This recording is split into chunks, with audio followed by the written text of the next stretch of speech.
కేసీఆర్ గారు నిన్న మాట్లాడుతూ రైతు భరోసా గురించి గాని, రైతు రుణమాఫీ, బస్ ఫ్రీ వీటన్నిటి మీద వ్యంగ్యాస్త్రాలతో పాటు వాళ్ళు ఏదో తెలంగాణను బంగారుమయం చేశారు, మేమేదో బాధలు చేసినట్టుగా మరి మాట్లాడడం హాస్యాస్పదంగా ఉంది.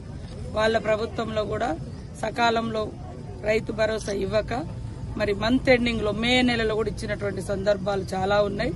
అదేవిధంగా వాళ్ళు చేసినటువంటి అప్పులు మేము మొదటి నుంచి చెప్తున్నాం, చేసినటువంటి అప్పులకు వడ్డీలు కట్టడానికే ఈరోజు ఉన్నంత ఇన్కమ్ అంతా కూడా అటుపోతుంది.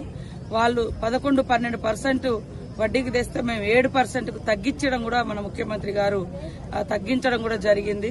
కాబట్టి కొన్ని ఆర్థిక ఇబ్బందుల మూలంగానే లేట్ అయినా మేము ఒకవేళ అందుబాటులో ఏదైనా వెసులుబాటు రాగానే అదే 9 రోజులలో 9,000 కోట్ల రూపాయలు వేసినటువంటి చరిత్ర కూడా ఉంది. ఇప్పుడు కొన్ని ఆర్థిక ఇబ్బందులు మరి వడ్డీలో